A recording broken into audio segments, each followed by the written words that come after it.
Hello and welcome to a new edition of See You Next Thursday. Obviously, we're all a bit excited over England.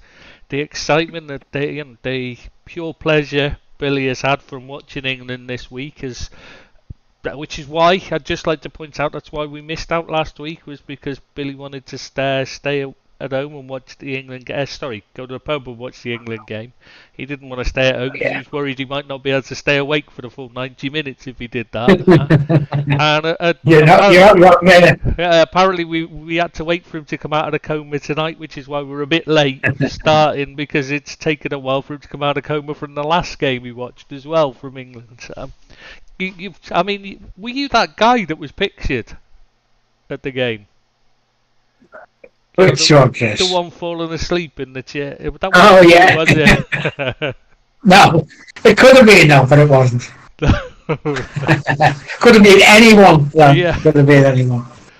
Yeah, it's not going well then, apart from the fact that England have won the group and yet Southgate's getting booed off. I mean, is that fair? It is fair because it's not a good look at all. Anyone who's watched England has been very, very disappointed. Mainly, I must say, down to Mr. Southgate, who's, he's just not the man. I think we all said that before we went out there. I think we've been saying it for the last 3 years. I don't think he's the man. And he's proved it with his team selection, which is not good at all, to be honest with you. With the quality of players that England have got, they should be set up better. He's thrown people to the wolves, some people. Some are saying Trent, I'm not sure about that. But other people have been as well. He made bad decisions. He's playing Walker, where he should be playing Trent Alexander-Arnold for me. He should be playing wing back, Arnold there for me. I think Jude looks awful. Rice looks awful, and it's because of the setup. I don't know if you've seen much of it, Trish, or you've seen highlights or what, but it hasn't been good to watch, mate. Luckily, so far I've managed to avoid watching any of it, so I'll be quite lucky. Very, very. Yeah, you have been lucky.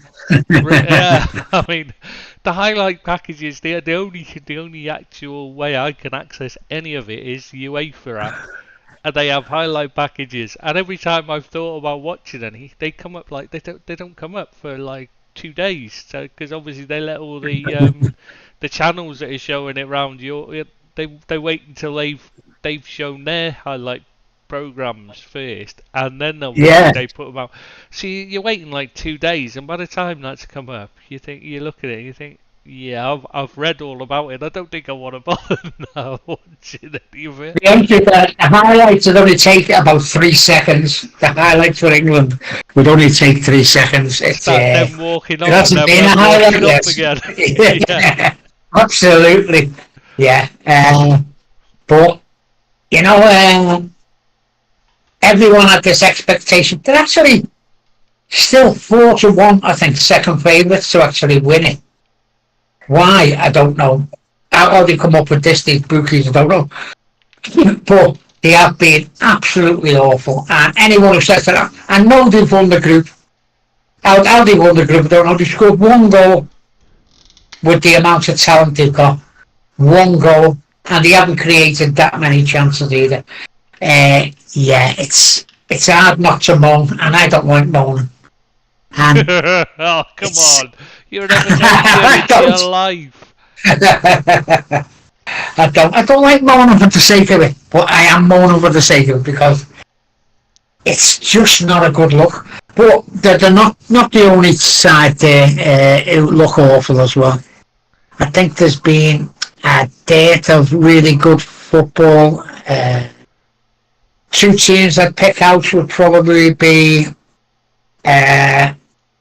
Spain and Germany. Looked probably better than anyone else. Everyone else is a much of a muchness. The games haven't been very appetising to watch.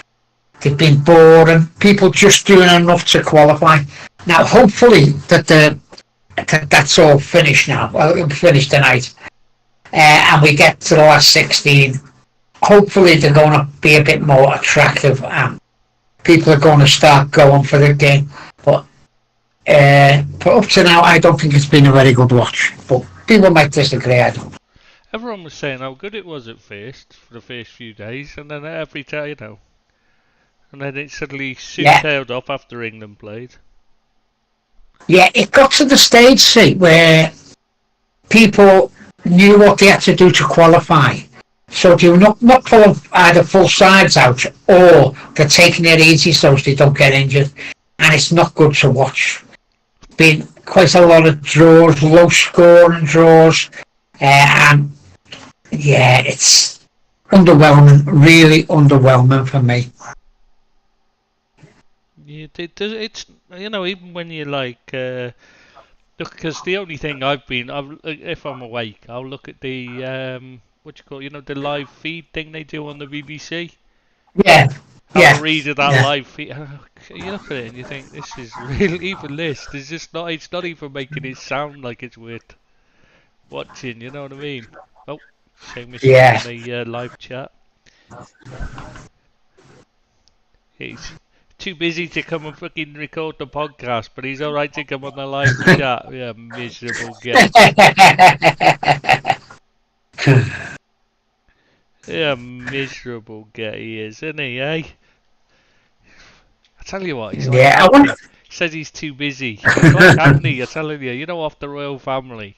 You lazy cat, Seamus. That's what he is.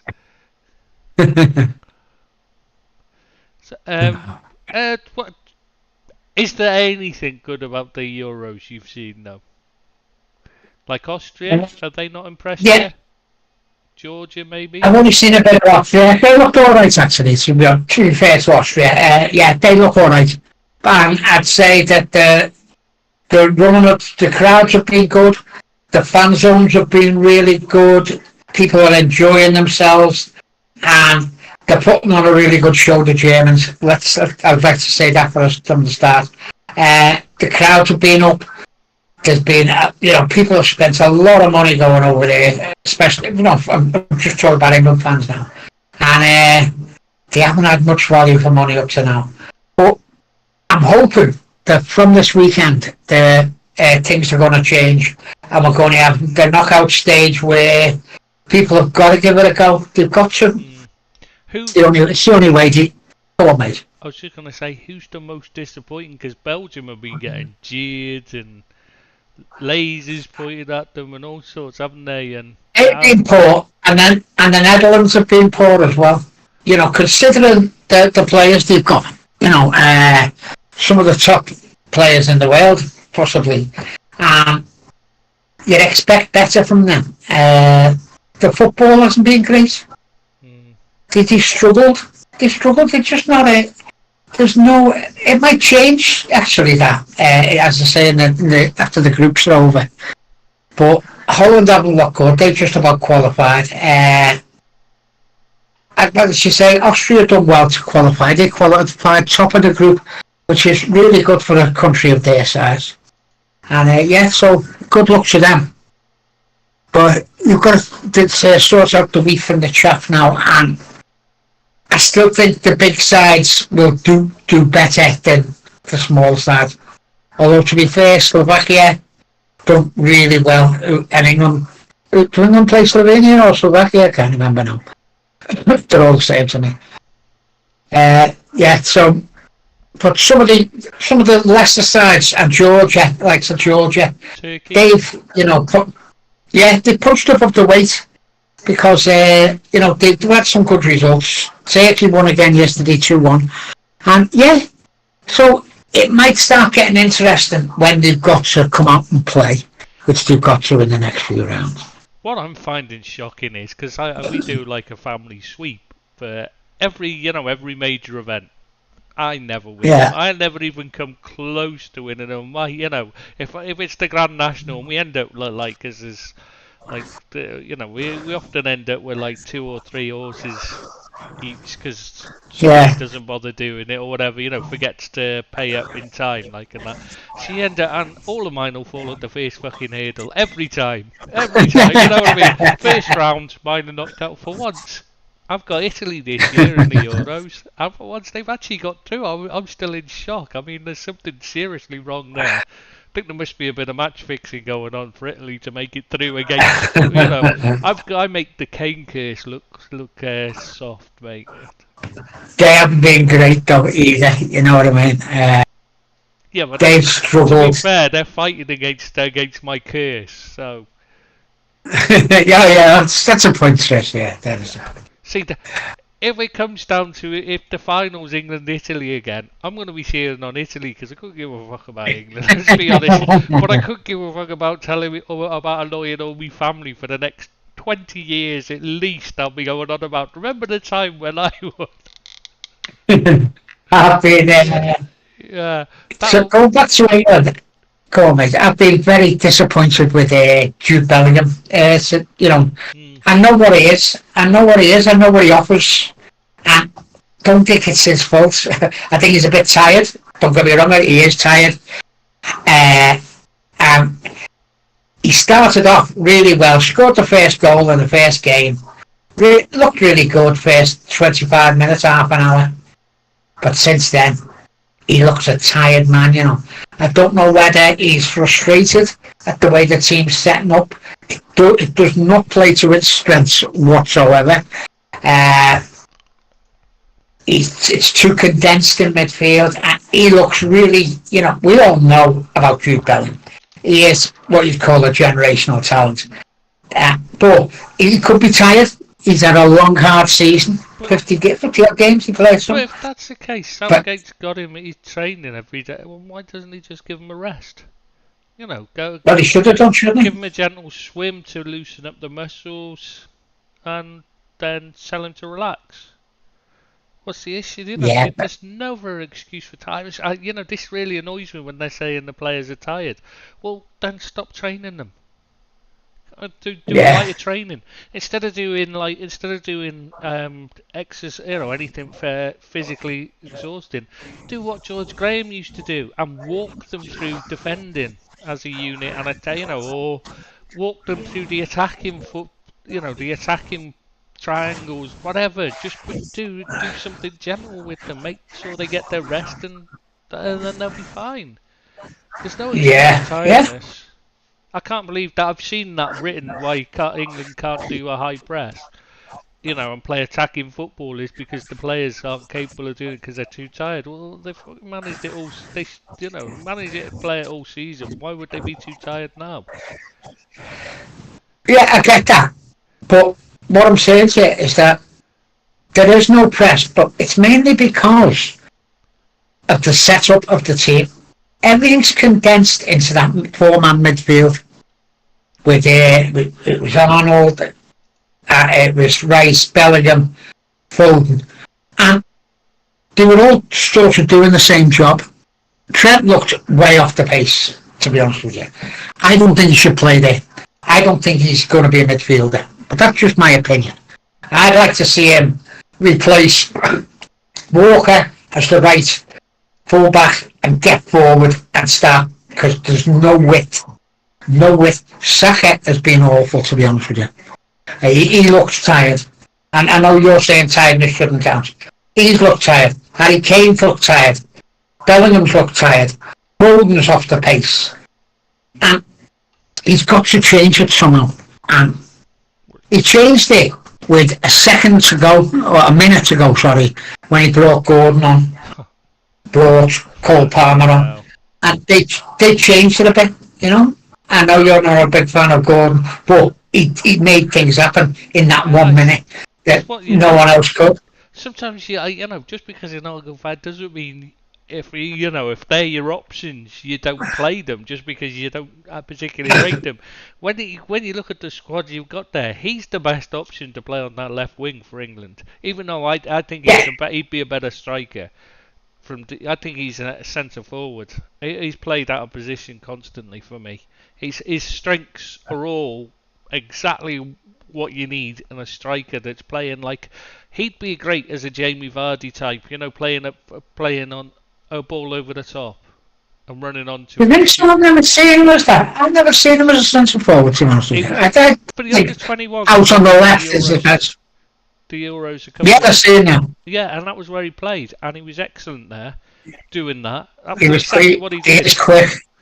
Yeah, he's using his pace and he pushed them back and then he can just roam around when the balls are, when the ball gets in the because he can play it on either wing or drop in a bit deeper or stay up front. I think It's he got more than man of just the a player. tournament in that one, didn't he? When we won the Euros, the under 21 Euros. I can't remember I if he think he got got. man of the tournament. I think he got player of the tournament actually. I can't remember. Yeah, but he was good. Yeah, I think he did. I know Curtis And Jones was man of yeah, the match in the final, but I don't know who got player of the tournament. I think he did. But what I'm saying to you is that he's got to change it now, Oh yeah, Southgate. definitely. If he's got the bottle to do it, it's whether he's got the bottle to do it. Honest to God, he could drop Bellingham, he could rest Bellingham, or I know he's a great talent and you want him on the pitch all the time, but him and Rice has not worked together. Rice has looked awful. Declan Rice, who I'm a massive fan of, He has needs to looked be driving absolutely awful. forward, not sitting back and defend. The whole Yeah, almost the entire team he's picked are players to play on the front that play on the front foot for their teams in club level, yeah, and now they're playing on their back foot. The only one who's that's why you say everyone's saying Guayi's the one that stood out. Well, of course, because he's the only one who plays for a lower end team that's playing regularly there. So he's the one that's used to sitting back and defending usually. yeah. He's had years under Roy Hodgson of playing the dire defensive, tedious football that Southgate plays. So of course he's going to look good playing it. It's what he plays, it's what he knows. Uh, But the rest you can't. yeah, And I think he'd adapt anyway. I think he'd be fine if you put the team on the front foot. I think why he'd be fine. I don't think that'd be a problem for him. I don't. I think he'd still look good. I think the whole team needs to be playing on the front foot, and they need to be pushed up 10 yards up the pitch. And yes, absolutely. every single Couldn't player agree with you more. and drop See, Kane for Watkins and Gordon on the left. The trouble is, you got no left back. I mean, you can't keep playing Kieran Trippier there. Apart from the fact he's shite at right back, even he's just not good enough for international level. He's just not. He's a lower league. He's a lower league footballer who just happens to have a delivery that he can hit the delivery with the right shape on it. He's not got good aim. He's got good shape on the balls. That's all. So often, otherwise he'd give away a lot more chances. That's great at lower league level. But when you're playing at international level, it's not good enough. I'm sorry, especially when you're playing on the wrong side. He can't defend. He's not good. He's not particularly good guy. He's not pacey. He's not strong. He's not skillful. He's got nothing about him to be there. I just do not understand them. And putting him on the left is just exposing him further. Yeah, to be honest, I'm not a Trippier fan. I thought he had a terrible season. I don't think he'd even go to the Euros, only for lack of a good left back, probably. But he hasn't done bad. I'll say that for him. He hasn't let anyone down. What was wrong with Tyreek Mitchell? He had a good season. You've already picked two fucking Crystal Palace players. Why is Tyreek Mitchell not in the squad? I mean, he's good, no? Yeah. He's Because that's Southgate all over. out of all of them, he was the one that had the best season out of all the Palace players. That could have gone for England, and yet he's the one that got left out. It's bizarre. He was the only one that you needed out of those players as well. I mean, Guayi's been injured almost all season. Eze's just he just doesn't do enough for me in the football. He'll come up with goals occasionally, but he just doesn't work hard enough. And you can't take you can't take that risk when you're playing when your team's not at top level. You need somebody who's a bit better than that. Yeah, I see what you're saying. Yeah. I don't know, but at least him and Gordon play on the left. So why keep putting Foden there, who's been playing on the right all season? Yeah. It's And I'd take Foden out. I know he's come home to for the birth of his child now. Three kids at his age sounds amazing, but there you go, that's another thing. But He's waited a long time for a Mancunian, hasn't he? yeah, absolutely, yeah. But he's looked off the pace as well, Foden. And I think I'd put Kobe Mainoo in there instead of him, and maybe bring him on later on if you're struggling, because he hasn't done much. He was saying on the telly that he's been one of England's best players. Not for me. He hasn't. He's trying to take every free kick. He is trying to do things, but it's not coming off. And so it makes him look a bit foolish at times. And I like the kid, not as a person, but I like him as a footballer. And I want him to do well. And he's been very wishy-washy to me. That makes no sense to me. If you've got Trent Alexander-Arnold on the pitch, you've got, and you're Phil Foden, you should be saying to him, here, you take every free kick. I'm going to be looking for bits and pieces around the box trying to score from him, but you're the best deliverer. He's the best ball deliverer the country's got, by far. There's nobody who's even close to him at putting the ball in the box to Trent Alexander. Not one player England have got. So why is... It's where you play Trent. Trent is exceptionally talented, but it's where you play him. But I'm saying, the first thing you do is you make certain whatever position he's playing, he takes every free kick. Doesn't matter where it is, he should be taking the dead balls. Every single one of them, corners, everything.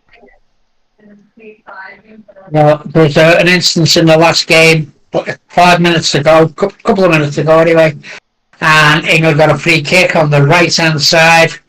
And basically Foden come over, shoved Trent out the way, and he called on him that he was going to take it, and I was flabbergasted, because a cross on the right from Trent would have done a lot more than what Foden actually done with the ball.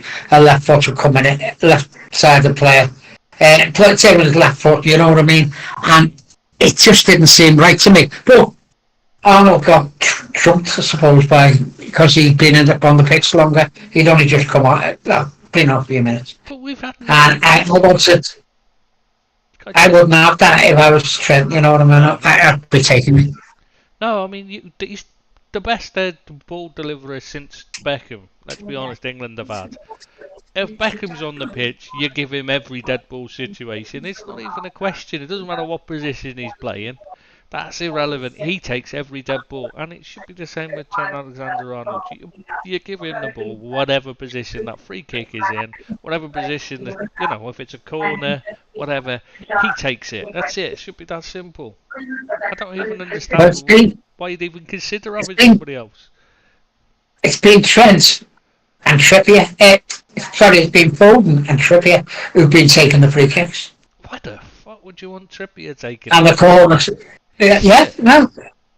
I know he actually got a couple of good balls actually, but you wouldn't put him up as your go-to guy if you've got a free kick near the box. If you've got Trent on the pitch, for me. Oh, exactly. He's head and shoulders above the rest. It's really bizarre that how that's not creating how that's not a big controversy for me. If you've got Trent Alexander on the pitch, you're telling him to take everything.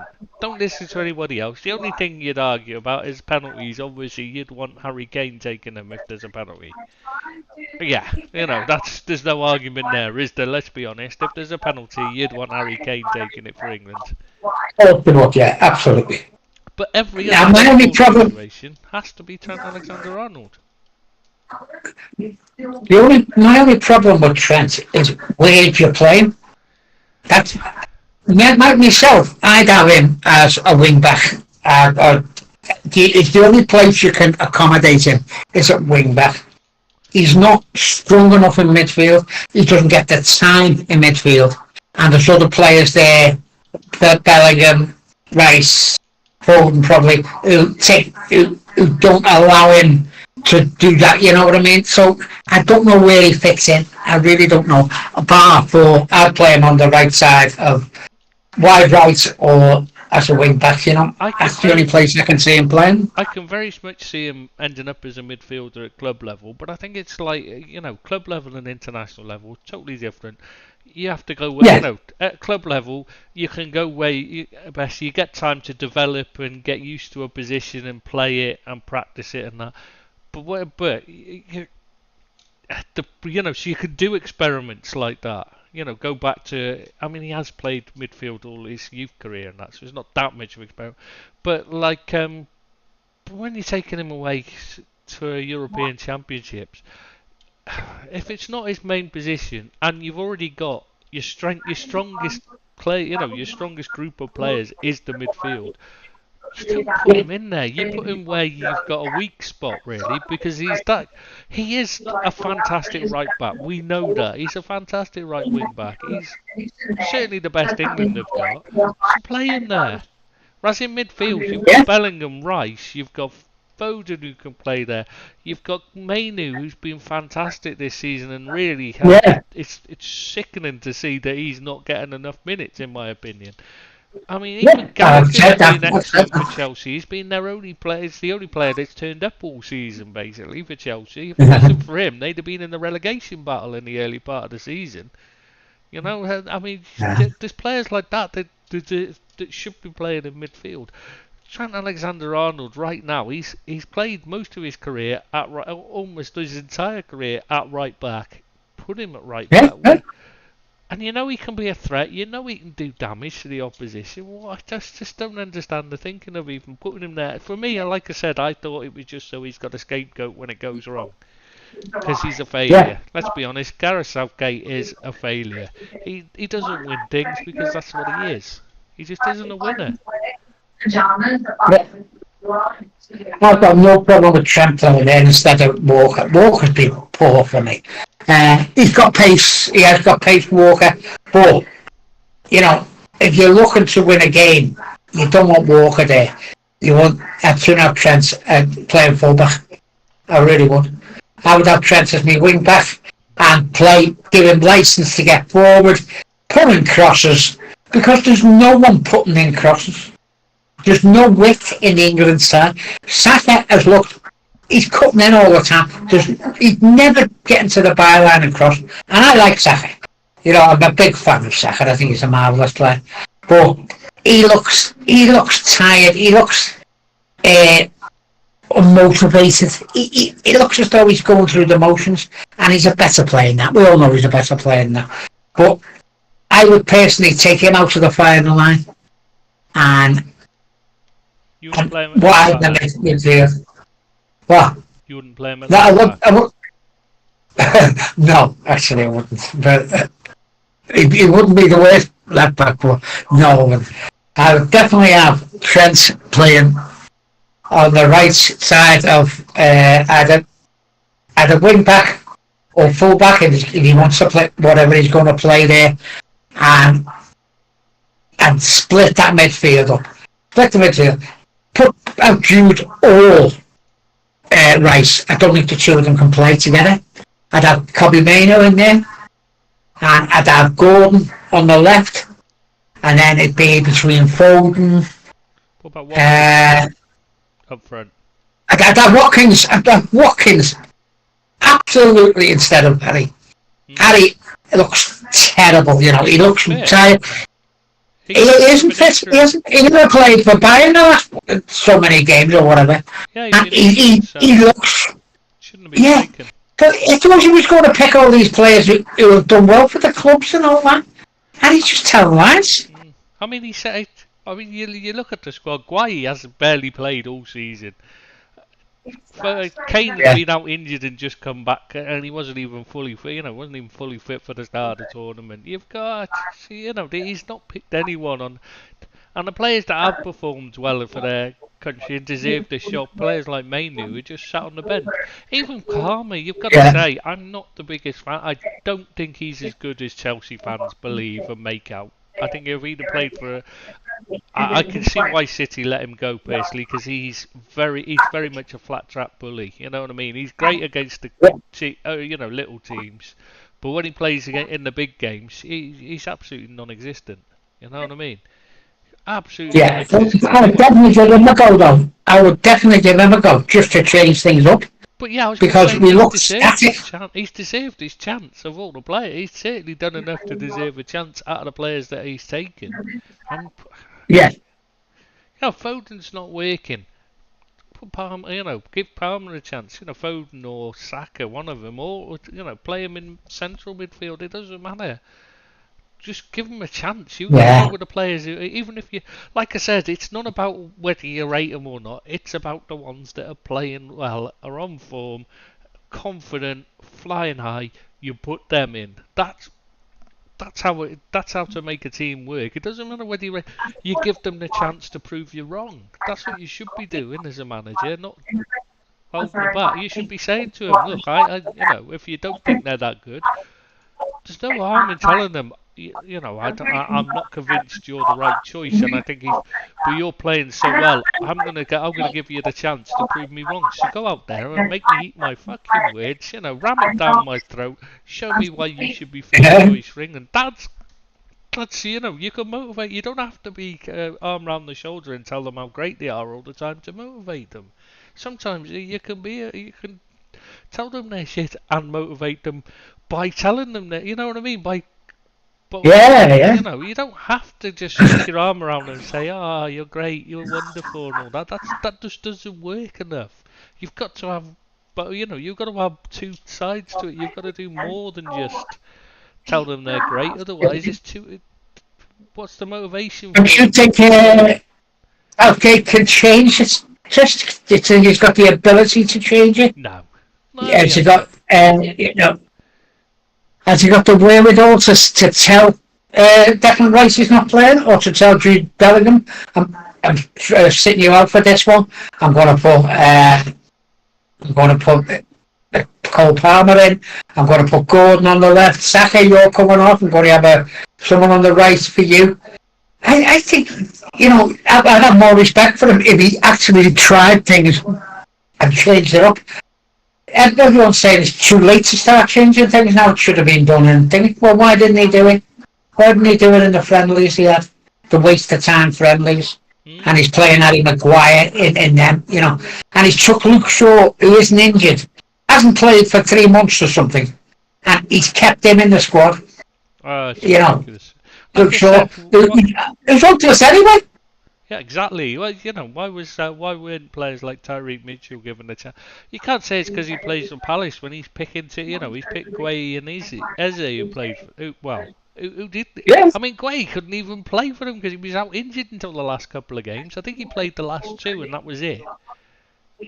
So I mean, I like Gueye. I think he's a good player, but why would you take him after that? It just makes no sense unless he's a superstar player. I just don't understand the thinking.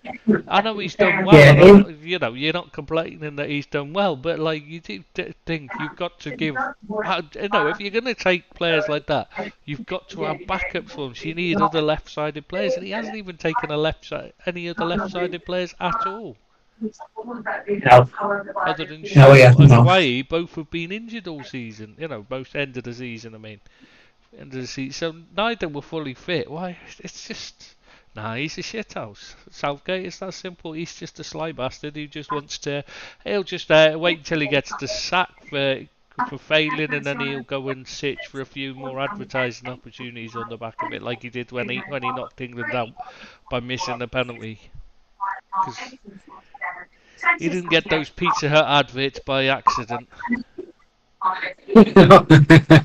See, for me, that for me is disgraceful. Any of those players that are involved in those Pizza Hut adverts should never have had anything to do with England again, because you should not be making money off the back of failure.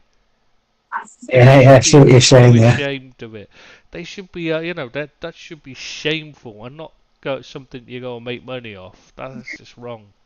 You should never be involved again with England. You've got the wrong attitude for me. I mean, Who do you think's going to? I know it's hard for you to say, but from what little bits I've seen, who do you think have got the best chances in the to win the Euros first? From what you've seen, I said before it started I fancied France because from the squad they've got. Like, just on paper, they've got by far and away the best. Yeah. They're not playing well, admittedly, but um, it's hard to see past them still. I mean, Spain at They've got least. big players, haven't they? They have got big players who can step up, who will step up hopefully Exactly. on the day. Yeah, And you some of them only haven't, some of them haven't. yeah, you only need a moment of magic. It's only really them, Germany and Spain that you could really. I think it's between those Yeah, three, isn't it? I think so. I can't see anyone else getting involved. Well, it won't be for me, Italy, I will think, it? Because I've got them. So, I'm never no, going to be no, allowed you to rule them enjoy out. what winning. I've literally, I've weighed them down. So, Yeah, how would you just like a two-ton milk thrown around their neck? You are of yeah. Italy. No, it is. That's what it's like. We used, we always used to make a joke about it, when you're doing the Grand National one, about they must have my money in pennies in their saddlebags when the horses are all falling over the first hurdle. Like, that's what's cost them. And I think that's what's happening now is they're running around with the sweet money in their pockets. The Italians. That's why they can't play. What else? Scotland went out. I wanted them to do well, but Gosh, they weren't good. They haven't got enough good players, I'm afraid. it wouldn't matter who they They had. were poor. Steve Clarkson is just like Southgate. Another one who went through the English Uh, FA system. yeah, they had nothing up front. Jay Adams, I thought he was awful. So McTominay was poor. Well, I thought they were all poor, to be honest with you. I never seen a Scotland player who could say, "Oh, he done really well." Possibly the lad who used to play for Chelsea. I can't think of his name now. He done all right. Lad who used to But play for Chelsea. yeah, what's his name? If he's still playing for Chelsea, I can't think of his name now. Oh, you mean Billy Gilmore? Billy Gilmore. Yeah, sorry. Yeah. Yeah, he looked all right at times, you know what I mean? A little bit of Against skill here, a Brighton. little bit of skill. Oh, is he? And yeah, but again, I thought he done all right, but the rest, McTominay was poor. The keeper was poor. Good. He's shit. He is absolute dog muck. Yeah, I can't believe he's an international keeper. That is shocking. Mind Scotland have never had good keepers, have they? no, they haven't. No, it's always been a failing of theirs, I'm afraid. But I wanted them to do well. I really did. They have got some players who I really like as as good, honest, hard-working football. McGinn and that. I really wanted for them to show a bit and the fact the supporters are fantastic. They follow them everywhere in their droves, spend a lot of money and support like you've never known before. And that's why I want them to do well, but they were well off the pace. And I felt sorry for the supporters more than I did the team. They're held back like England. It doesn't matter how many good players you give them. Doesn't matter what you put in front of managers like that. They're still going to play 11 men behind the ball constantly. That's all they know. Yeah, It's quite sad, really, yeah, because you may as well at least freaking go for it. You've got there. What's the point in just yeah. giving up and rolling over for it? Yeah, I don't think they had a shot against Germany. If I remember right, it was an own goal that they got when I know they got beat 5-1. It was an own goal, but I don't think they had a shot on target in the whole game, or even in the two games possibly. And it just didn't look right. So I feel sorry for Scotland, as I said, the supporters more than anything else. But he was never going to pick ones that were actually any. You know what I mean? He was never going to take a risk and go, well, he's actually he might be good enough. Let's go give him a go. He's never going to do any of that. He's just going to stick with his same players he always picks every time. Yeah. And for the England group. I know. So he was just he had his favourites, and that's it. He was going to use them come hell or high water, and it didn't matter. So long as they sat back and didn't try and get over the halfway line, he was happy. Yeah. Yeah, it's too much like Southgate, and this is the problem with football at the moment. We've got too many safety first. I don't know, people will say, yeah, but it's a different kind of football. You need these defensive coaches. Do we? You're meant to be playing to win, aren't you? Yeah. I mean, how is that playing to win? It's just no good. Should we go on to the Premier League for a bit now then? Yeah, go on, mate. Yeah, we're done with them. I think you need to talk about what's going on at Everton. That's why I was thinking we need to do. I mean, rather than like players coming in, players going out, bids for Godfrey, and a certain takeover nearly happened. So you might actually escape admin and all the problems that would have come with it. You know what? I am actually a happy Evertonian at the moment. And I can't say that for a good few years now, where I can actually looking forward to the season. How old are you, Bill? I'm 66 years of age. You probably haven't been able to say it for 66 years then, have you? So this is the first. Oh, we've had some good times in my lifetime. I can show you as an Evertonian. Some good stuff as well. Big first time, right? Yeah. Yeah. When we had a good side, we have had a good side a few times, but not in recent years. But this takeover could be the making of us. It looked like 7-7-7 were going to win the day. Ooh, you got lucky with that. And I think we got very lucky that they never took over. Everything I've read about them, everything that's been said, they weren't the people for us. And the fella who's come in now, Greg Kim, whatever his name is, he looked really as though he knows what he's doing. He's paid up already a hell of a lot of the debts. And as I say, I'm really looking forward to it. We've actually started buying players. And we're buying, this early.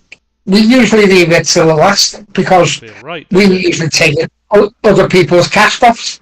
That's what we usually take. Wait till they've sold someone or bought someone and then we can have him, you know what I mean? That's where we've been with them in the last few years. And, and they both don't know much about, you probably know more about them than us. The lad from Villa that we just bought, the midfielder. I can't remember how you pronounce it. I thought it was Tim. Call him Tim. Yeah. I looked at that and thought, shit, I hope we don't have to talk about him because I really don't, I've seen it a few times and every time I just think, oh, please don't do something special or something really bad. That means we have to talk about you today. Now, he looks a decent player now, too much Scottish stuff. Spending so much time in the Scottish side, so I'm picking up Scottish lingo there. He's been one of their better youngsters. I'm a bit surprised they've let him go. Yeah. I thought they'd stick by their youth, but they seem to be, trying to build through transfers rather than looking at their youth. But they took Dobbin off us, which I thought was a bit of a strange one. Now, people are saying, is it to do with this, the PSR thing, because you can swap players?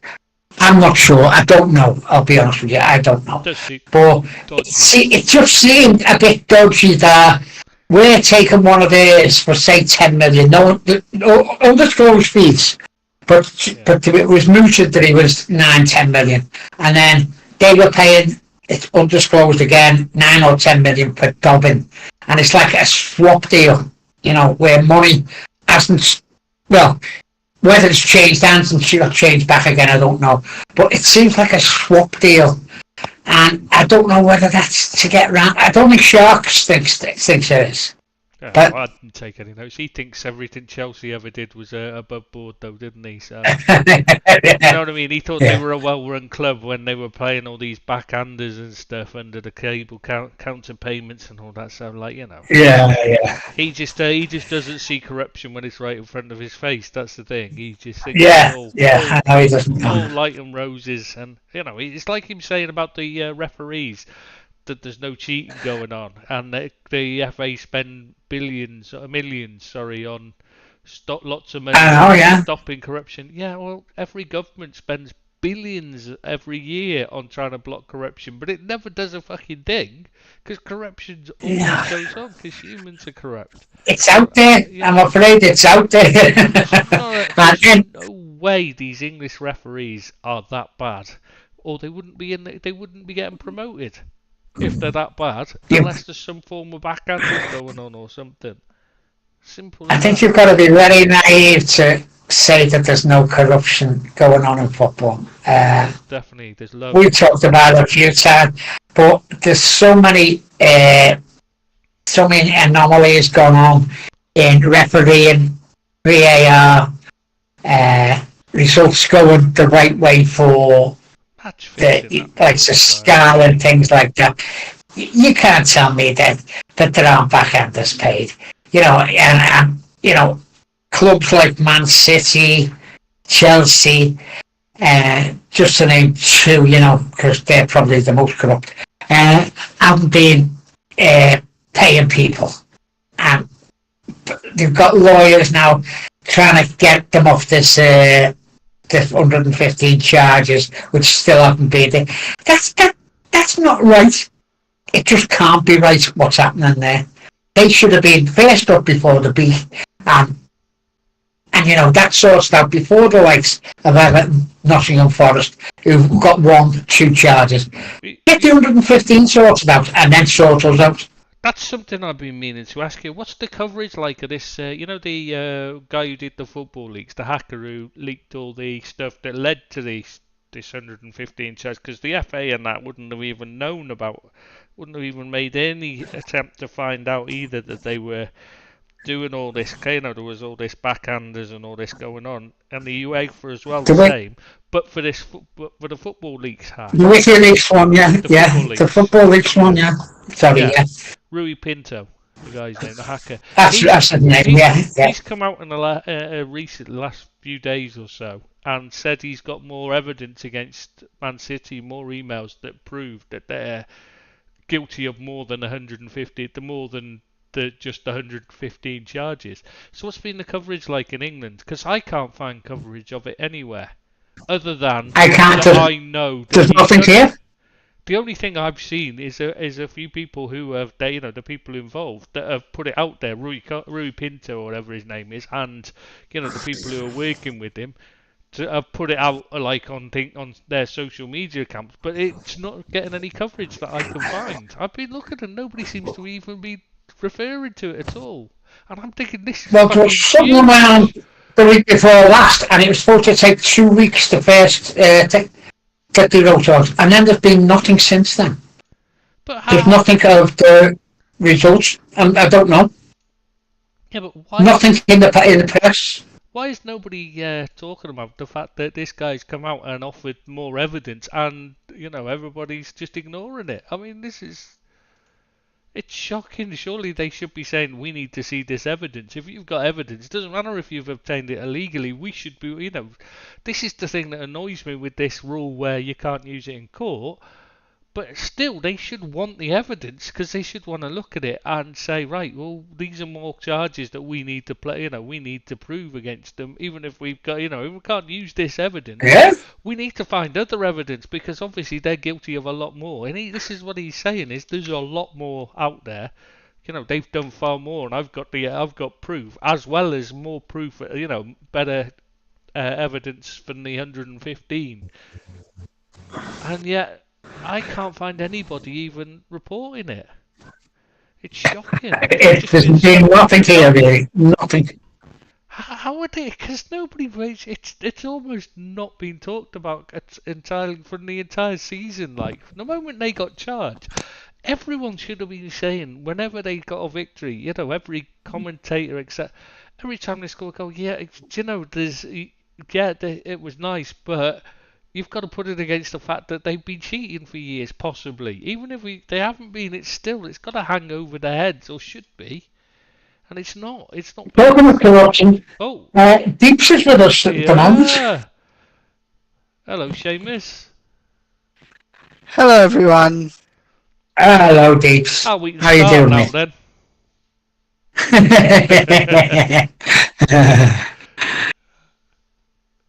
Have you been watching any of the Euros, Seamus? Thankfully not. I'm insomniac, but not that insomniac that I have to go down to watching Southgate's team play football, if you can call that football. But yeah. Do you know? No, it hasn't been good, has it? Do you know I've got I think it's Trent Alexander-Arnold as my WhatsApp profile pic, isn't it? I think I can't remember. But yeah, today some sales rep was trying to sell me something like, so you know, phoned it. I just given them it's the same number WhatsApp just to get rid of him like. And they said, and they're like, "Are you a footballer?" I was thinking, "Oh, for fuck's sake, how thick must you be?" Even if I was actually, do you really think I'd have a picture of myself as my WhatsApp picture? Because then you'd never get any peace, would you?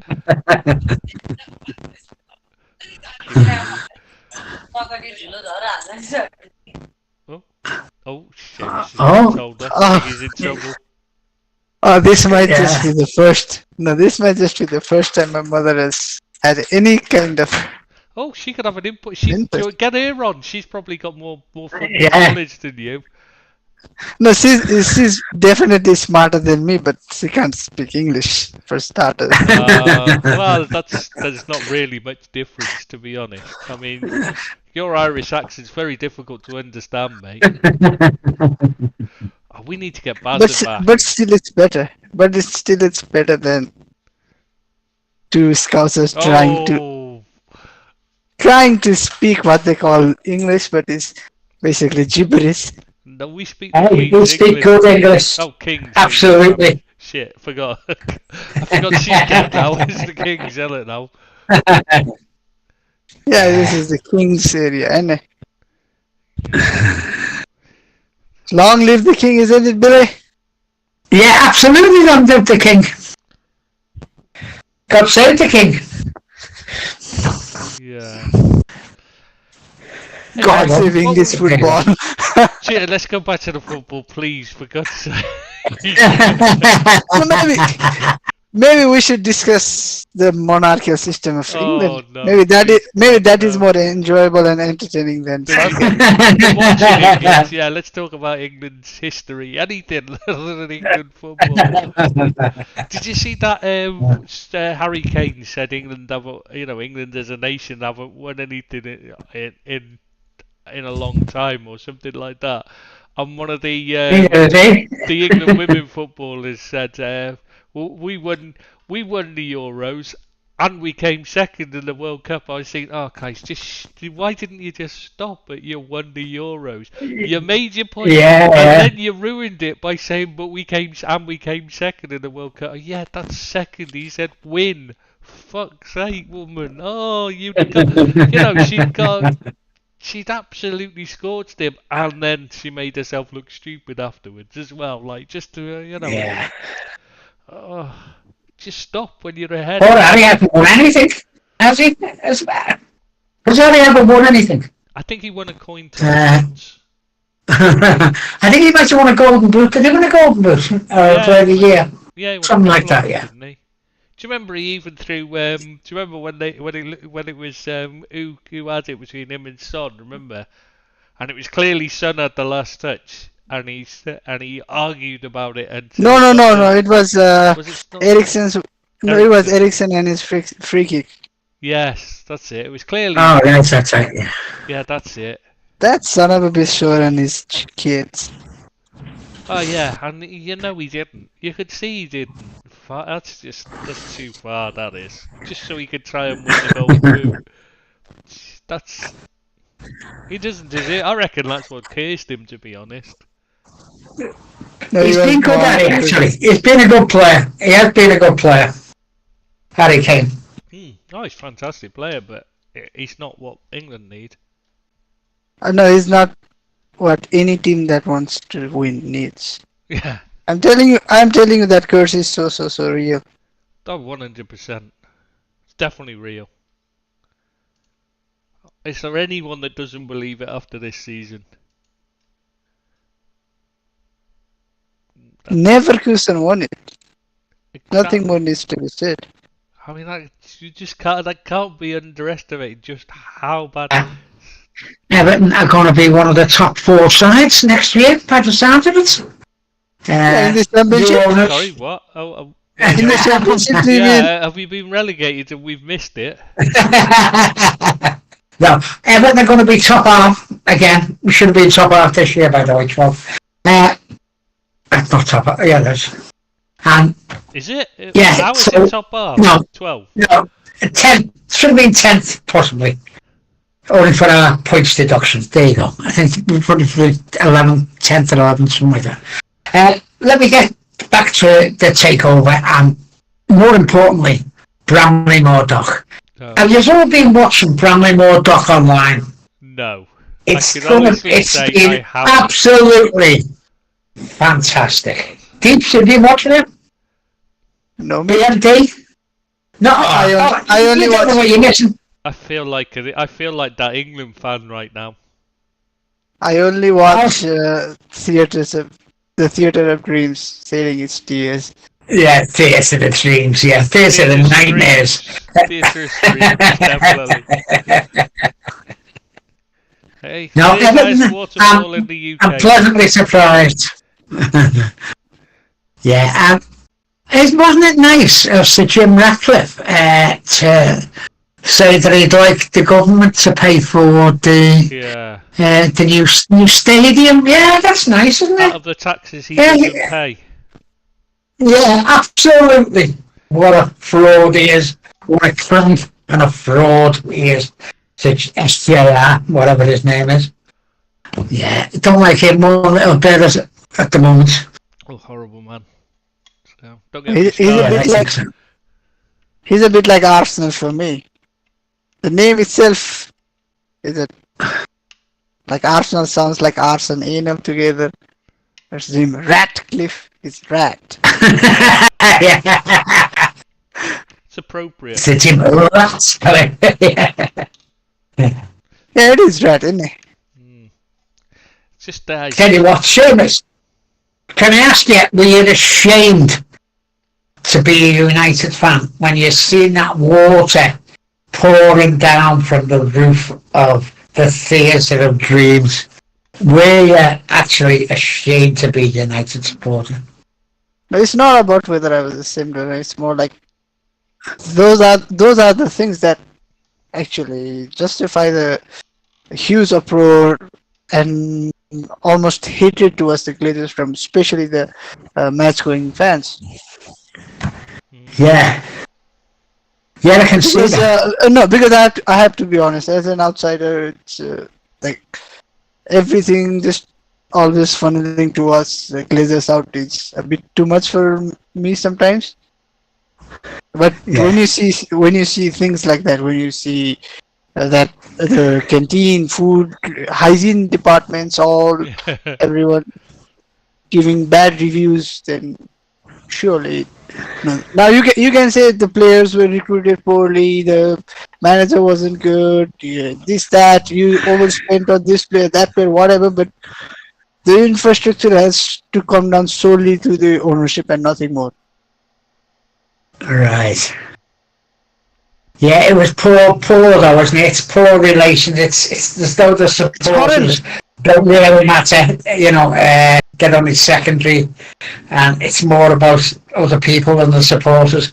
The supporters are the lifeblood to any club, I think, and it's just not nice. As you say, the food has been getting ripped a part of the seams, and the stadium, a stadium of the one of the biggest clubs in the world, if not the biggest.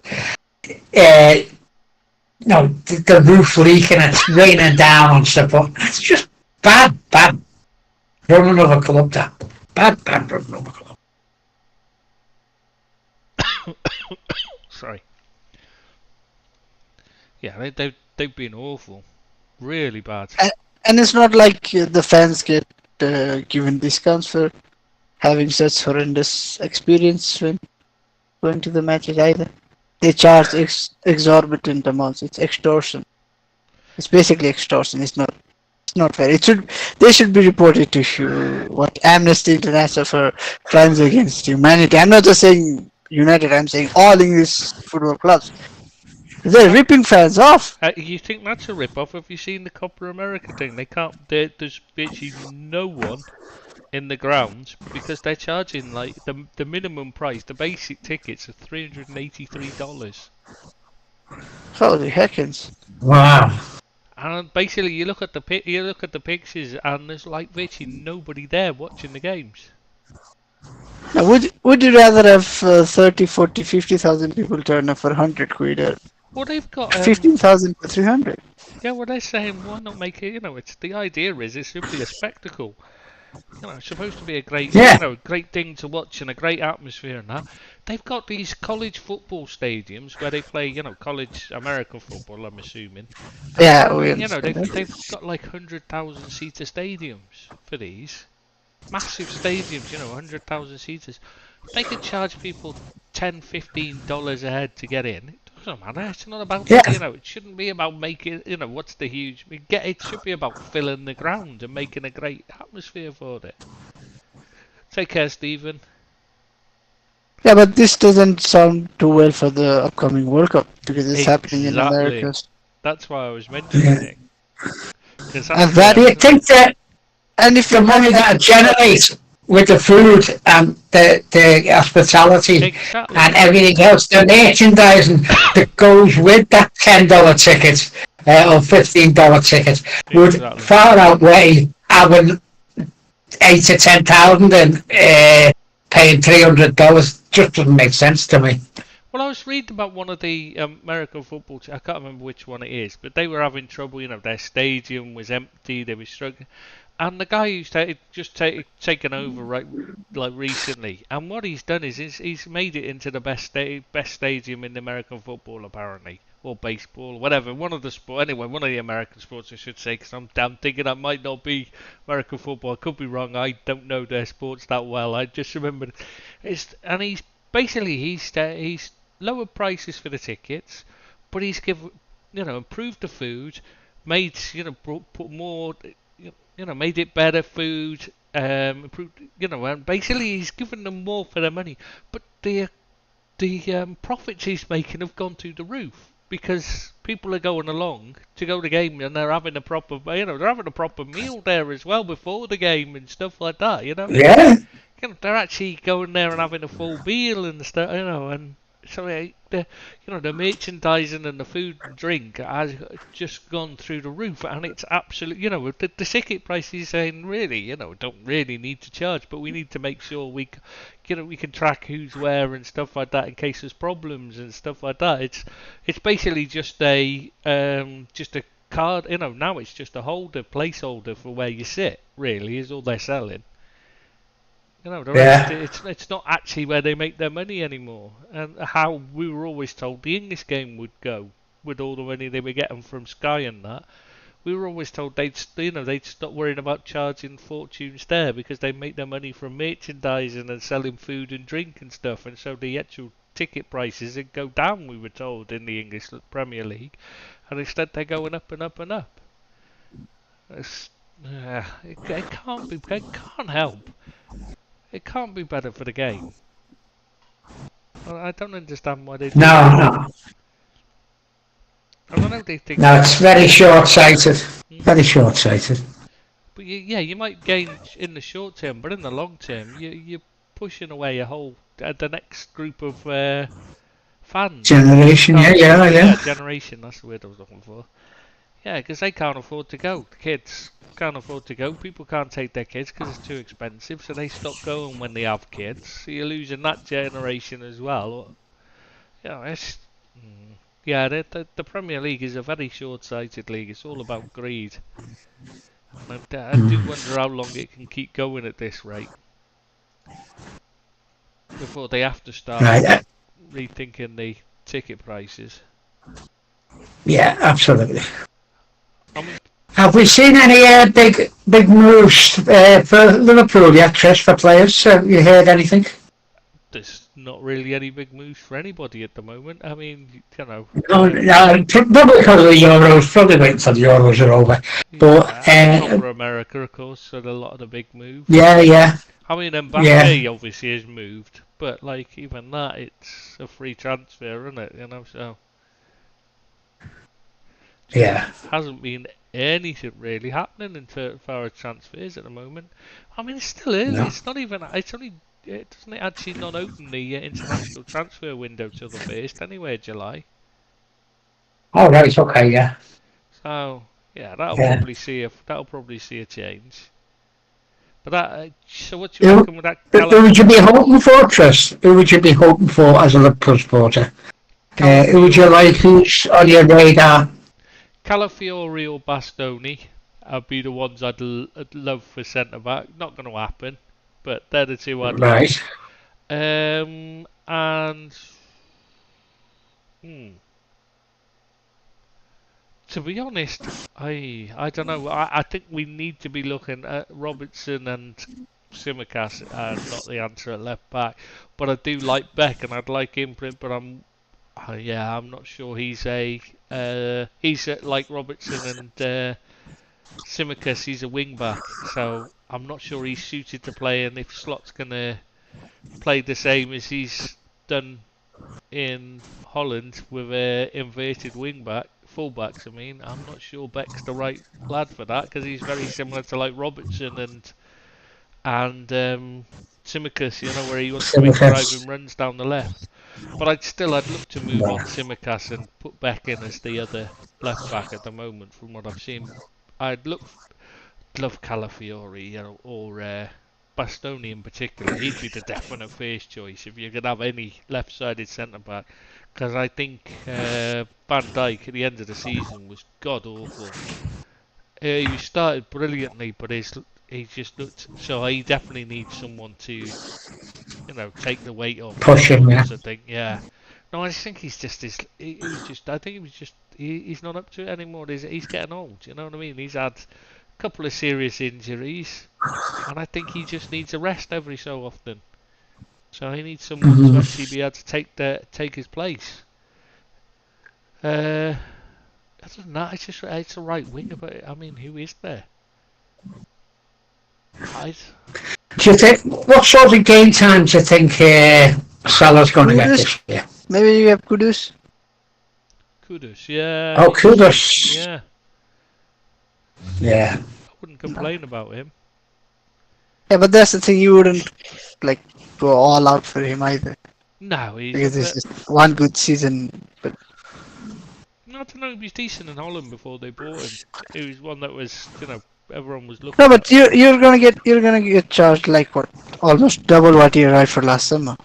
Yeah, it's too expensive. Financially, does it make sense? No, and this is the problem with at the moment with the rules, and I'm not sure Liverpool really need him because I think you've got Szoboszlai who could play there. Bradley could play there. He's played a lot as a more attacking wide player. Oh, come on, you cannot replace Salah's output with Szoboszlai or Bradley. You know how much I love Szoboszlai, but well, do you know what? The way I don't think you're going to get that kind of output from him anyway. That's the problem. I think he's struggling, and he's supposed to be going the Olympics, isn't he? So we've got to do something, and that's the problem. Who is there? Kudus is the only one that seems to stand out. I mean, who else is there? Can you think of a right winger, Bill? No, I can't. You know. I can think of a Brazilian. Go Go on. Joe? You gonna say? No, Anthony, Oh, fuck. you can take him off our hands. Say Vinicius Junior maybe, but like who else is gonna stand? Good old Anthony. Feel sorry for him now. And a box of chicken thigh from our canteen. Jesus. Yeah, no, that's. I'm not sure which would be worse. Oh, the chicken thigh would make you physically sick. Yeah, but so was Anthony. Watching him do his freaking fidget spinning on the pitch, that'll make me physically sick as well. No. No, there just isn't any options. I mean, what about you, Seamus? Who do you want for your team? I suppose there's a huge list of players that could improve Man United at the moment, to be fair. It has to be. Do you want me to be realistic or do you want me to be ambitious? No, pie in the sky. Let's go. Who would your first choices be? If you could just, just a limited number though. That's the thing. You have to pick just what, 3, maybe. Let's go with. Oh, then can I get Saliba? Can I get Saliba to part to Martinez? No, that can't be. That's too unrealistic. No, that's too unrealistic. That'd be a dream, though. That'd be a beautiful thing. Alongside anyone, is there? So do you want Jared, do you? Do you want Jared?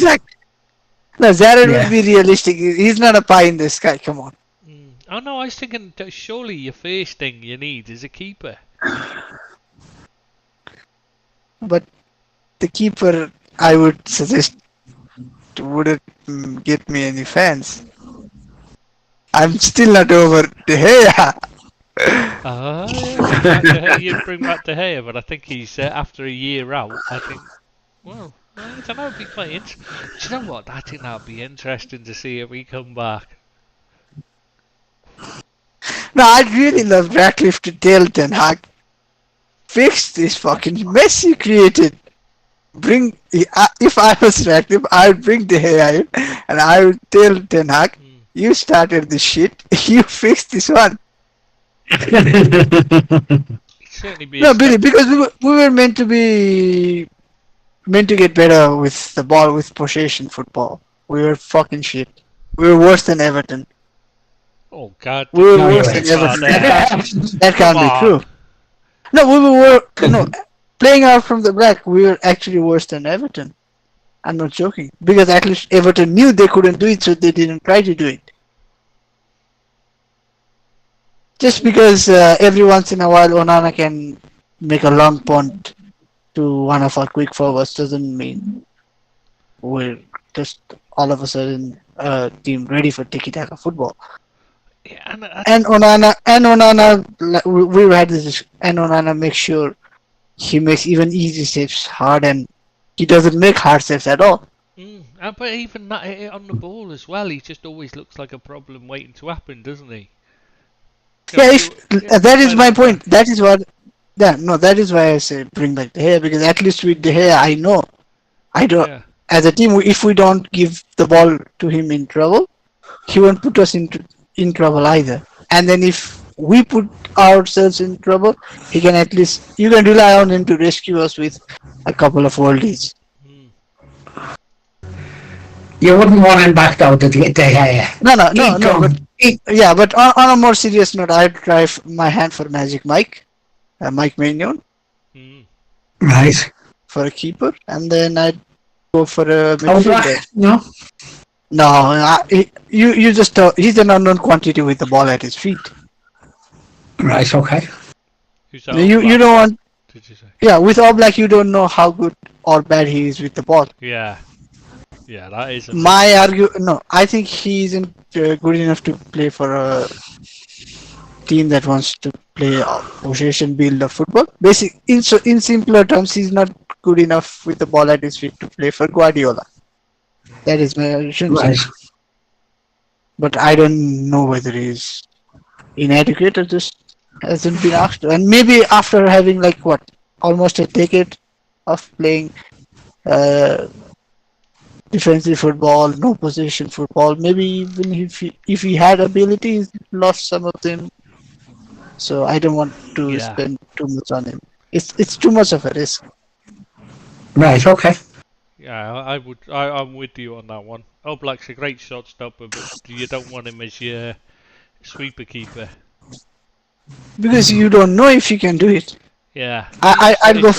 for Yeah, Maignan. That is the thing. That is the thing. I'd go for Maignan and a defensive midfielder. Anyone half decent.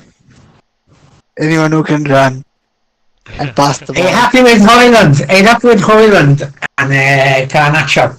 Happy with them two up front? No, the thing is, I don't expect them to be world beaters right now. Just because you No, pay no. 100, no, just because you pay 100 million for Anthony didn't make him a Ballon d'Or contender. Similar, just because we overpaid for Hoyland doesn't make him a finished article. No, it I'm, doesn't, no. yeah, I'm happy to have him as our first choice striker next season as well because I hope he's gonna slowly improve and we as a team are gonna improve. But we sure as hell need another striker because he's the only recognized one in the team. But Chris limited me to 3 picks, so it has to be a Casemiro replacement. All right, okay. Because even if you bring a striker, you're not gonna Do you make know sure what? you bring someone who's gonna be a definite starter. But a midfielder, you have to bring in someone who's a definite starter. Yeah, do you know? I would say there's two I would look at. If I was you, Ugarte because he's available and he can do that role. He's not that good on the ball, but he's better than Casemiro. You know what I mean? At least he can move. He can run and that. You know, he can work hard and that. The other one would be Edison from Atalanta. He would be the first choice for me if I was looking at it from a United point of view. You know what I mean? But Obviously, the these are chances of the chances are he is not gonna move, yeah. especially to a club without Champions League football. Oh yeah, there's a lot of options around though of those kind of midfielders that can play in a double pivot alongside Maynard. It's just we're talking about like the best of them that I would say that are potentially available to move. I was looking at. I mean, there is other ones that are better, but or should be better, but they're not going to move at all. Whether even and they're definitely not going to join United even in a well. So who was your third one? You got keeper, Maignan. Uh, Yeah, a centre back. Oh, centre Anyone back. has to. So Yeah. who would you go for though if you had if you could? No, Grand I choice. like just like you. I'd also try and take a shot at Bastoni because Inter are in a financial But he's a crisis. left-sided. No, if you can make do with two right footers, then Yeah, true. you should also be able to make do with two Okay. left footed Yeah. players. Yeah, he's I'd definitely rather have a good left footer than a shit right footer. true. No, I can't argue with that. Bastoni's quality as well. He's probably the best around. No, I think he's like the perfect package because he's young but also experienced. Mm, He's a left footer. He's like he ticks a lot of boxes. He has won league titles, has international experience. Like he's almost like the ideal candidate for any team trying to recruit a centre back. But I'm not convinced he's gonna move. That's the thing. no, I don't think they'll let him go.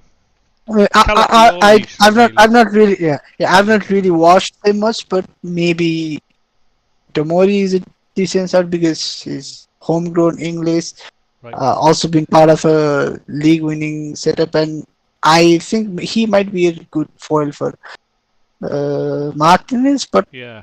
maybe then that would mean we're just too short at centre back Good point. Good in point. terms of height Mm, because Tomori isn't a giant. He's tall, but yeah. he's not Yeah. No. Van Dijk tall. And he's not that. And physically, they'd be too. He's not the strongest, though. He's quick. Yeah, but Butcher had Haaland in his pocket. There are none more physical than Haaland. True. True. See, I think Tomori's that. I think he was unlucky not to get the England call up. I don't understand why he's not with the English squad. He's had a good season. No, he should have been in the English setup because I'm not a big fan of him. Like Nor me. I'm not an expert on him either. But he plays for a big club, so should on paper. All these things are on paper. He should be able to handle pressure of playing for England, pressure of expectation. He has winning history as well. He's a good ace. Can be for short to mid term, not I mean mid to long term, not just short term. Everything seems to work in his favor, but for some reason Southgate doesn't rate him or something. Sorry, Billy, are you alright there? You're a bit confused. You must be. We're talking about winning things. Sorry, we really should. Do we need to get the give you time to get on Google and look at what winning means? United are the new Everton, don't worry about that. They're going to win nothing for years. And maybe Liverpool as well, they mightn't win anything for years either. Yeah. We'll see when we come to fruition this year. Billy, New owners, new grounds, everything's going. It's blue, the sky's blue. Billy, ever since I've known you, you've said this every summer. Every summer. I know, but what you don't realise is I mean it this summer. Oh, bless you. We've got to come up sometime. That's not true, mate. That's the unfortunate thing. It's not true. Just ask Berry fans. I know, yeah, absolutely. But we do okay. We were looking at a lot better position than what we were this time last year, or this time even 3 months ago. So I'm happy with what's happening at Everton.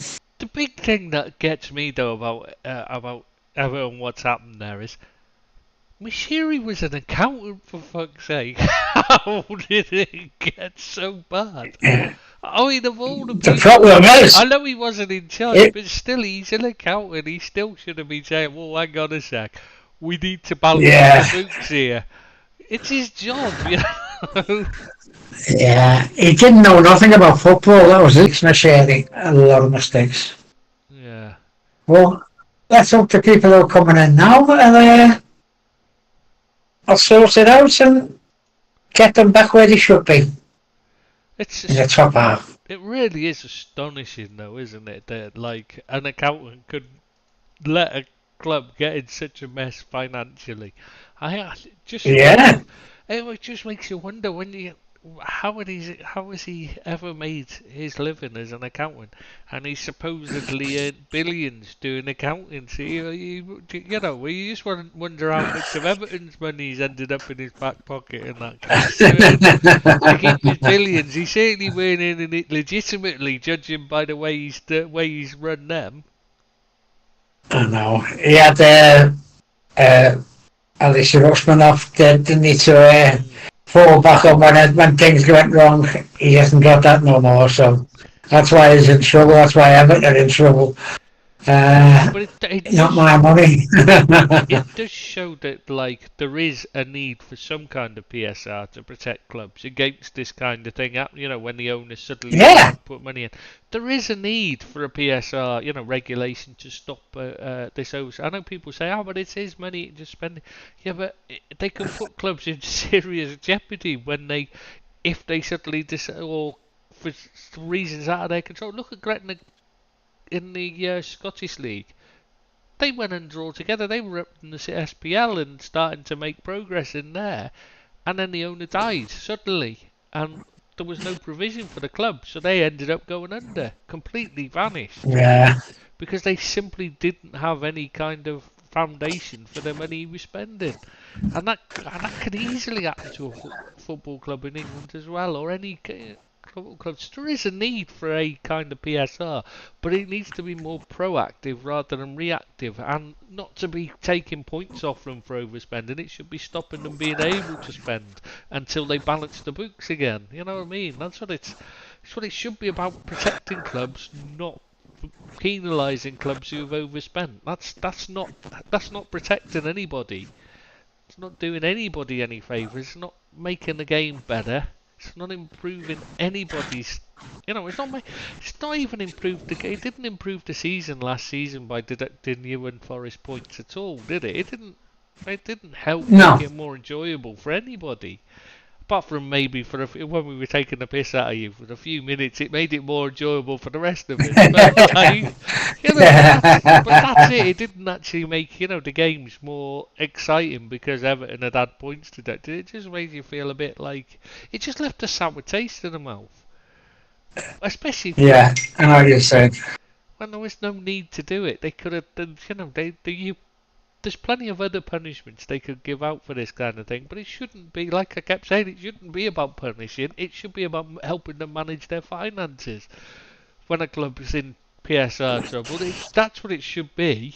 Stopping them being able to buy players or whatever. But you should be stopping them getting into trouble, not. It should happen beforehand rather than Yeah. as an Yeah, afterthought. that's what I mean. You're right, Chris. Proactive. Yeah. They should have said, you spent so much.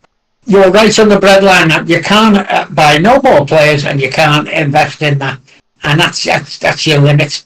Like a bank would do, you know what I mean? Like a bank would do. Advise you to not overspend and to keep things within a limit. They let Everton overspend. I know that it's Everton's fault in the end. But, if they're supposedly doing this PSR job, they should have give forewarning to Everton to say that they were getting close to the limit or whatever. But I think it's wrong. For me, I think you start blocking transfers. They're in Yeah. a position to do so. Of any club, I'm not just if Liverpool are in this shit, I want them to stop us getting further into the shit and help us get out of it. Because the owners have made if the owners have made a muck up like they did at Everton, then there was supposed to be these fit and proper person tests to stop that happening in the first place. And when they fail, but even you can't obviously stop an owner going out and just throwing money willy nilly because they don't know what they're doing. But the thing is, the FA should be then stepping in and guiding them. I mean, Todd Bowley, what he's doing at Chelsea and his group, it's an absolute. Yeah, it doesn't seem right. Doesn't seem right. Yeah, why is nobody saying this isn't how you need? This isn't. This just isn't working, Todd. Come on. Well, we'll help you. The FA, we can step in. We'll help you. We'll help you manage the club. We'll help you manage your finances. You can understand this is how it's done. This is how it's done. And we know you've got ideas that you want to try out. That's fine, but we need to make sure that you've built in a redundancy in case it goes wrong. And at the moment they haven't, which is why they've been struggling. They're just throwing more and more money at it, and then looking for more and more loopholes to use. These owners are so egotistical, aren't they? They think they know everything what's going on. They want the final decision with everything, and if he got a cheat to do it, they will do. And the likes of Bowley and Man City's owners, they're going to do it. They just think they can do what they want, and I don't think as much as they get warned, if they don't take any action against teams like that, they're making a rod for their own back, and it's not going to work. That's why you've got to do transfer bans, etc., where you actually block I think so. from happening. I mean, the FA can stop them from being able to transfer registration. There's nothing to stop them doing it, so why not use their power? What's the point in having it? Is it to protect clubs? That's what it should be about. It should be about protecting football at all levels and helping it grow. And they're not doing that. Absolutely. Absolutely, you're right, Chris. Forest signed a couple of seasons ago more players than they could put in their squad, and then they still had an original squad they came up with anyway. Of course, that just doesn't seem right. So at what point does the FA not look at at what point do you as a football man not look at it and go, oh, that's a problem? As soon as they started buying players willy nilly, we all looked at it and went, oh, they're going to have trouble with this in the future. This is going to be a problem. This is this is asking for trouble. We all knew it was going to come back to bite them. So rather than just everyone just standing and watching, the FA could have said, look, You've registered, you've got your full squad there. Until you get rid of some players, you can't buy any more.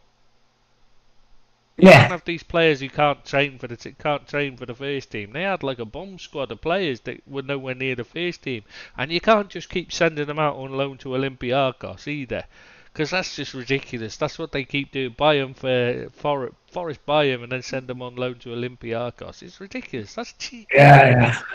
Same with all these multi-club ownership. Shouldn't be allowed to loan players between themselves. No, no. It's just the FA though, and they're so wishy-washy. You know, I don't like that fellow who runs them. What's his name? Richard Masters. Masters, yeah. Masturbates. Yeah. Masturbates.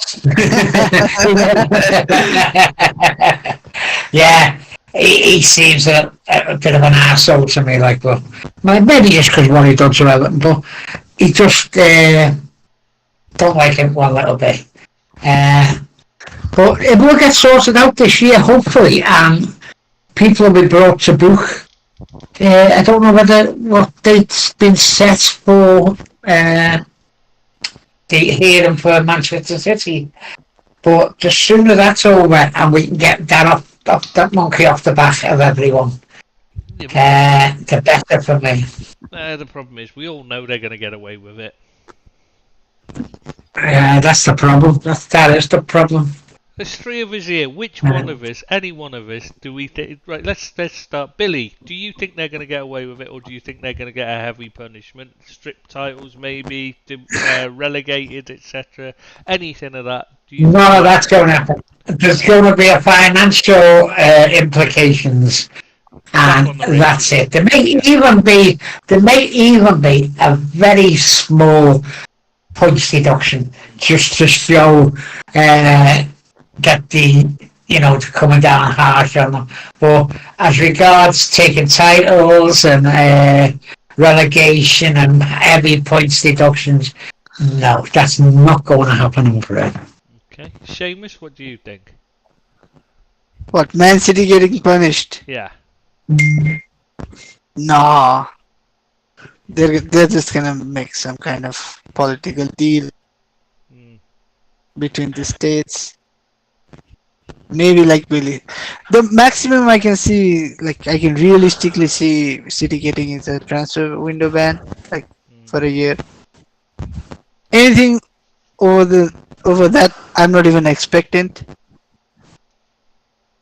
Right. So there's three of us basically out of three all think they're going to get away with it, even though we all think they're guilty as hell as well. That's the thing. No, I think they're much more guilty than Everton and Forest, who had points deduction.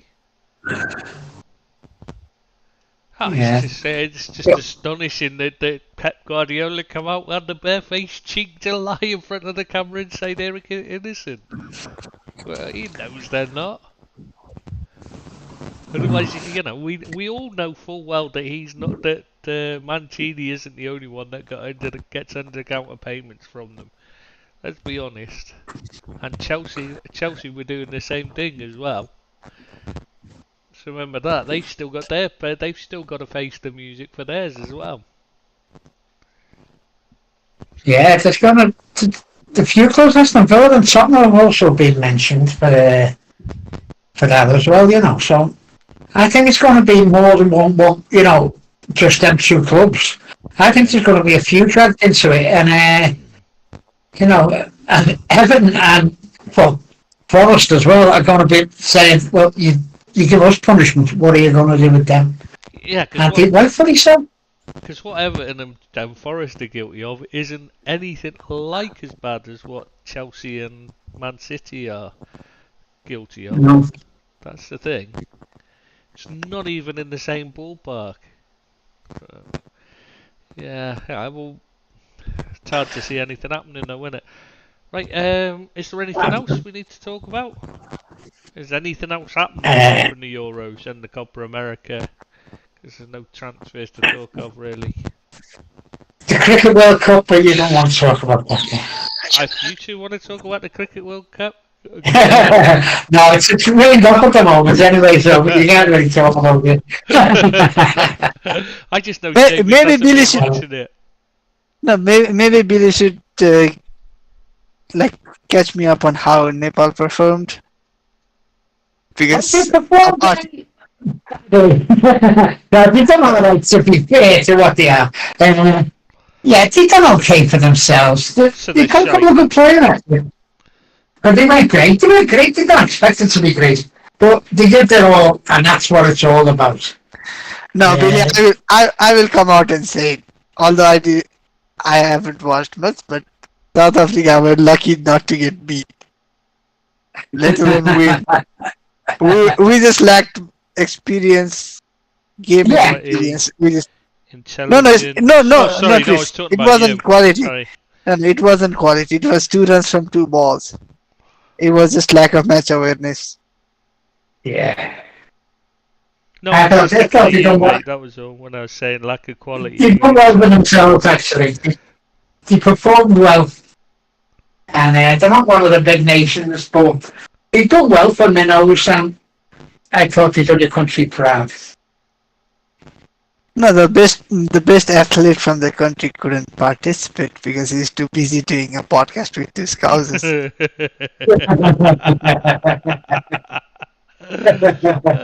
No, my beauty alone would have thrown the South African bowlers off and put South African Oh, batters out. this is just Well, on not that Uh, good. note, I'm going to love you and leave you. I'm going yeah, to the it would. airport No, I very would have just shortly. given them one kiss. One kiss is all they needed. Go on. Yeah, one kiss is all they Oh, needed. for fuck's sake. Oh. Yeah, I'll go to the airport, take me lad. That's 9 o'clock tonight, so I'm going to get on the bus and Oh, then take him to the airport. oh, you're on your way to support England to bring everything home. I wouldn't be going there. He's not needed. He's going to Tenerife. But yeah, all them people who spent all that money watching England, dickheads. That's all I can say to you. Never watch them again. And on that note, thanks very much, boys, and I shall see you next Okay, Thursday. take care. Okay, thanks, Chris. Thanks, Deep. Ta-ra, mate. Oh, Ta-da. a quick sock news before we go. I seen in the Formula One that a real shock. This is Daddy's extended Lance Stroll's contract with Aston Martin. Isn't that a shock? I mean, nobody would have seen that coming. If you don't know why I'm saying that, his dad owns the team. That's why he's driving for them, because he's shit. Let's be honest. Well, he's not shit. That's going too far. He's just not a Formula One level driver. But he's driving for Aston Martin because Daddy owns the team. It's been nice, wasn't it? Guys, could you imagine that? Your dad just owns a Formula One team. I am not that interested in Formula One, but it would make me hella rich guy, so I wouldn't say no. Go on. Yeah, yeah, but I mean, he bought the Formula One team because his son was driving and wanted a car. Basically, his son wasn't good enough to get a car, so what he did, he started off putting money in for into teams just to pay him basically for a seat for his lad. And then he's looked at it and thought, well, hang on a sec, I'm only getting a shit team if I'm putting money in, if I'm just giving money, paying them to put them in a seat, because the good teams, they pay their drivers. So he went and bought a team instead to do it. It's like, I mean, my dad wouldn't buy a freaking bag of sweets for me, let alone a freaking race team, you know what I mean? Aye, if only. That's so nice. Having a dad like that. Wow. Can you imagine it though, saying to your dad, as a kid, like, I want to go racing driving. Okay, I'll buy you a race team then. I know. Oh, I mean, it's just unreal. I've just realised we're still recording. I'd forgotten. I was just thinking we were chatting afterwards. Shit. no, I'm sorry. no, just Apologies. before we go, I'll just end it with this. I was scared to ask my father to buy me a new pair of undies, let alone a Exactly. Formula One car or a team. Oh, my dad's tight as a duck's ass. I tell you, it's one of the big things. It's a standing joke about him. So like, yeah, you don't ask him for anything. It was always, you go and ask me ma, 'cause she might actually give you money, like, you know what I mean, or buy what you're asking for. But me dad, God no. If you asked him for something it was 20p, he'd give you 5p maybe if you were lucky. Or as a, when you're asking for a bag of sweets as a kid, like, and he'd give you 5p, like, it's like you can't fucking buy a sweet with that. No, Uh, I was too scared to even ask for 20 rupees. Come on. yeah, I mean, No, yeah, well, I see kids. No, I see kids these days literally bully their parents. we, If we, and I just imagine if it was my father, they would have 5 finger marks on both their cheeks, oh, exactly. their ass cheeks, their back, probably their thighs, calves, and everywhere What's that? for acting like a spoiled brat. It's when they say about kids, they don't have the old where if you don't eat it for your dinner, you have it for your next, in Scouse obviously Oh dinner is yeah, what lunchtime was it, and then Bill it's Murphy? tea and then it's supper. If you don't eat it then, you get it for your supper and it just stays until you fucking eat it. You're just having it for every meal until you finish it. It's that simple. It doesn't matter if you don't like it or you don't want it. You're still having it, and eventually you just have to eat it. And eventually you will actually like it if you didn't like it before that. Yeah, you just grow used to it, don't you? After a while, because you don't have any choice, because it's either that or nothing. So yeah, when you're starving, everything tastes good, doesn't it? Yeah, they say so. Yeah, no, it's definitely tastes better when you're hungry. Anything. Anyway, mate, we better knock off, hadn't we? Because like we're just talking shite now. I mean, it's even more shite than usual, which takes some doing.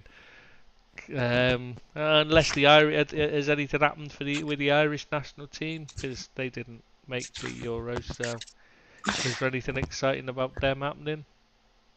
As if your Ah, national I team. don't know.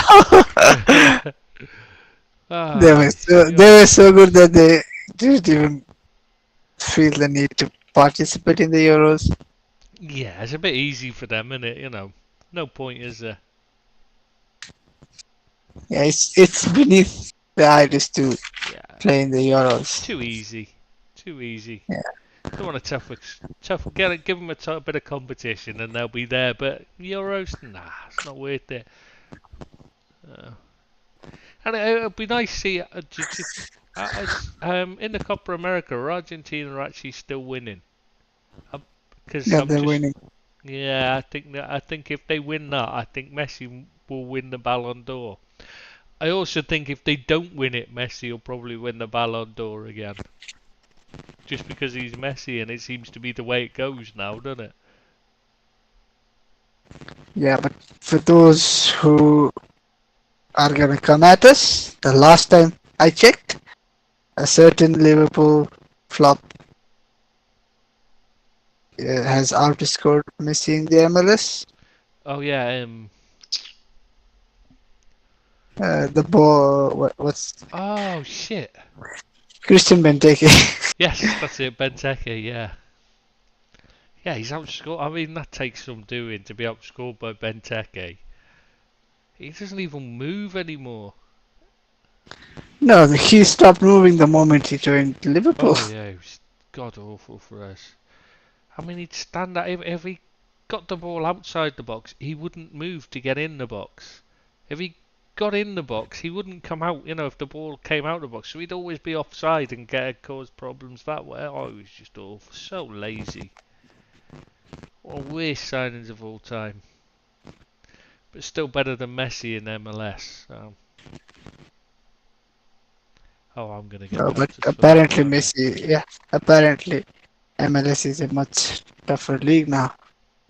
Wow, obviously, because Messi's not doing so well, is he? No, it's time. Like he's close to retirement. It should be normalized. Come on. Even the great ones have to finally hang them up. Yeah, but Benteke's got to be in his 30s as well, hasn't he? Yeah, but no, I was gonna say maybe he doesn't have the miles in his legs, but he probably does. because he's built like a truck, so he probably got more chances as a youth player as well. Yeah, that's true. Yeah, and See, sometimes I do make a half decent point. he came through early as a youngster with Belgium and played a lot of international football like Messi as well. So it's not even like he didn't play internationally, is he? Oh, Benteke is 33. No, I thought he'd be a bit older. Surprised. Messi is 36, isn't he? Do you know what? I don't know. I think so. I actually haven't got a Lionel clue. Messi. Should must be close to it. Yeah. Oh, he's 37. Oh wow, there you go then. I just turned 37 like 3 days ago. But everything I've seen, the clips I've seen, he's just strolling around doing nothing. No, obviously, he's got great technique and all, but not quite as great. Effort is gone. I just think there's never an excuse for not trying.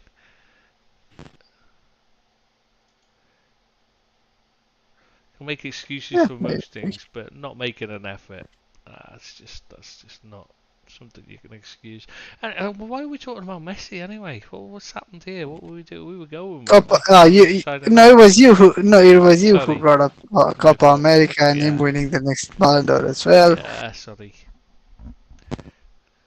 And then I had to poke fun at Messi's supporters because Benteke outscored him. That is hard to believe though. Benteke scoring goals. Yeah, that's the hard bit, not the outscoring bit. Just the goals bit is too much. If you had said like he has 5 goals, I'd still be like that's 5 more than I would have thought. Yeah, I'm shocked he's got goals. I mean, he must have quite a few to be outscoring Messi because obviously they're just literally just giving the ball to Messi, aren't they? Whenever they get into attacking areas. No, we've shared the clips around between each other, but he literally fouls people and gets awarded free kick and gets Yeah. yellow carded. Yeah, it's astonishing. I mean, it couldn't be more obvious it's fixed. Oh yeah. No, I've seen we've seen 1 or 2 clips where free kicks have been awarded because he can't control the ball well enough. Yeah. It's amazing, isn't it? It's like, oh, this guy's clearly lost it. He's just not the player he was at No, all. I think maybe it's it's the learnings he's taken from Barcelona. If you can't win the game fair and square, you just buy the ref. Yeah, true. Yeah. And he has the money to buy the refs, Yeah. especially the underpaid ones at MLS.